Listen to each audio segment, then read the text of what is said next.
اتحادی امت جو ہے وہ ممکن تو ہے، ناممکن نہیں۔ ناممکن نہیں۔ قرآن یہ کہتا ہے کہ ایک تو واعتصموا بحبل اللہ جمیعا ولا تفرقوا، اس سے معلوم ہوتا ہے کہ اگر اللہ کی رسی کو مضبوطی سے تھام لیا جائے اللہ کے دین کو، تو اختلافات جو ہیں وہ ختم ہو سکتے ہیں یا کم ہو سکتے ہیں۔ کم ہو سکتے ہیں۔ اسی طرح دوسری آیت جو ہے سورہ حجرات میں، اس میں اللہ فرماتے ہیں انما المؤمنون اخوہ فاصلحوا بین اخویکم، آگے واتقوا اللہ لعلکم ترحمون، کہ مومن جو ہیں جہاں بھی رہنے والے ہیں وہ سارے کے سارے آپس میں بھائی ہیں۔ جی۔ تو بھائیوں کے درمیان اگر کوئی اختلاف ہوتا ہے، لڑائی ہوتی ہے، تو ان کے درمیان تم مصالحہ کرا دو، صلح کرا دو۔ جی۔ تو اگر تم عدل و انصاف سے اللہ سے ڈرتے ہوئے یہ کام کرو گے تو اللہ کی رحمتیں نازل ہوں گی۔ اس میں معلوم ہوتا ہے کہ یہ ممکن تو ہے، لیکن اس کے لیے کچھ کرنا پڑے گا نا۔ یہ تو نہیں کہ ہر آدمی جو ہے وہ اپنی بات پر اڑا رہے، اصرار کرتا رہے، اپنا ذاتی مفاد اس کو مقدم رکھے، اس طرح تو مصالحت نہیں ہوگی۔ اجتماعی طور پر جو ہے وہ ایک ہوتا ہے کہ سب لوگوں کی رائے ایک ہو جائے، یہ ممکن نہیں ہے۔ اختلافات جو ہیں یا رائے کا اختلاف یہ تو رہے گا، لیکن اس رائے کو، اختلاف کو آپس میں جھگڑا یہ نہیں بنانا چاہیے کہ وہ ایک فتنہ بن جائے، کہ کوئی آدمی اپنی رائے پر اتنا اصرار کرے کہ دوسرے کی رائے کو برداشت ہی نہ کرے، بلکہ اپنی رائے ماننے پر مجبور کر دے، مسلط کرے اس پر۔ اس سے تو مصالحت نہیں ہو سکتی۔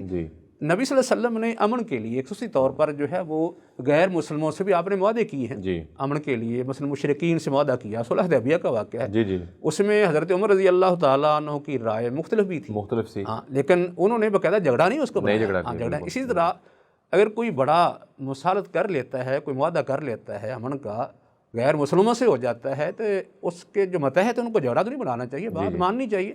اسی طرح نبی صلی اللہ علیہ وسلم نے مدینہ میں آ کے جو میثاق مدینہ کے نام سے یہودیوں سے معاہدہ کیا ہے، تو اس سے معلوم ہوتا ہے کہ غیر مسلموں کے ساتھ بھی امن کا معاہدہ ہو سکتا ہے، میل جول ہو سکتا ہے، اکٹھے رہ سکتے ہیں۔ خاص کر سے معاہدہ یہ تھا کہ اگر باہر سے کوئی مدینہ پر حملہ آور ہوگا تو ہم مل کر دفاع کریں گے، مالی سپورٹ بھی ایک دوسرے کو کریں گے۔ تو ویسے یہ ہے کہ باقاعدہ جو ڈیفینس کے حوالے سے باقاعدہ قتال، لڑائی بھی کریں گے۔ تو عجب مسلمان جو ہے اتنے خطرات میں ہے دنیا کے اندر کہ دشمن جو ہے وہ ان پر حملہ آور ہے، سمجھ لے کہ سیاسی لحاظ سے بھی کمزور ہیں، اس طرح معیشت بھی ان کے ہاتھ میں دی ہوئی ہے، اور معاشرت جو ہے وہ خاص پر وہ تو بالکل اس طرح اس پر غلبہ کر چکے ہیں، الحاد عام ہو رہا ہے۔ مطلب یہ ہے کہ مسلمانوں کو ہر محاذ میں، یعنی معاشی لحاظ سے، سیاسی لحاظ سے، معاشی لحاظ سے نقصان پہنچا رہے ہیں، لیکن اور اس کے بارے میں باقاعدہ منصوبہ بندی کر رہے ہیں کہ ہم نے کیا کرنا ہے، لیکن مسلمان آپس میں اختلافات میں پڑے ہوئے ہیں۔ حالانکہ یہ کوئی مشکل نہیں ہے، اگر اختلافات ہیں بھی تو قرآن نے کہا ہے کہ آپ، ایک طریقہ یہ ہے کہ آپ ویسے ہی اپنا حق چھوڑ کے اس کو حل کر دیں۔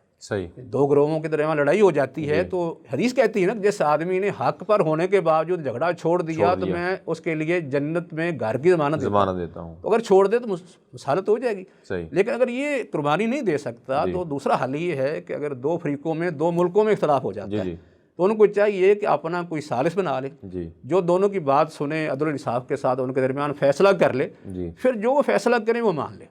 اس میں کسی کا کوئی نقصان بھی ہو سکتا ہے، کسی کو فائدہ بھی ہو سکتا ہے، لیکن بڑے فائدے کی خاطر، یعنی آپس میں اتحاد کی خاطر، ایک ہونے کی خاطر، ایک قوت اپنا شرازہ جو ہے بکھرنے سے بچانے کی خاطر، اور اپنی قوت کو برقرار رکھنے کی خاطر، اور دشمن کے مقابلے کے لیے اگر اپنا تھوڑا سا نقصان بھی کر لیں تو پھر بھی اس میں کوئی بات نہیں لگتی۔ وہ نقصان کرنا بھی فائدے میں ہے، یہ نقصان، کیونکہ یہ نقصان تھوڑا ہے، ایک نقصان پورا ملت اسلامیہ کا ہے، اور ایک نقصان جو ایک آدمی کا ذاتی ہے، ایک ملک کا ہے۔ تو یہاں جو ہے وہ ایک ملک کا، بلکہ ہمارے ہاں تو یہ نقصان مسلک کا برداشت نہیں کیا جاتا، ایک مسلک والے دوسرے ملک سے اس لیے لڑتے ہیں کہ مسلک کا اختلاف، تو اس طرح کی لڑائی جو ہے وہ ایک ملک کے لیے فائدہ مند تو ہو سکتی ہے، میرا خیال اصل میں وہ بھی نہیں فائدہ مند، لیکن کوئی وہ سمجھتا ہے کہ شاید فائدہ مند ہو کہ میں اپنے مقاصد میں کامیاب ہو جاؤں، لیکن مجموعی طور پر وہ ملت اسلامیہ کا نقصان کر رہا ہے۔ ہاں، اس لیے یہ کچھ نہ کچھ قربانیاں دینی پڑے گی نا، کچھ قربانیاں دیں، اور کچھ جو ہے وہ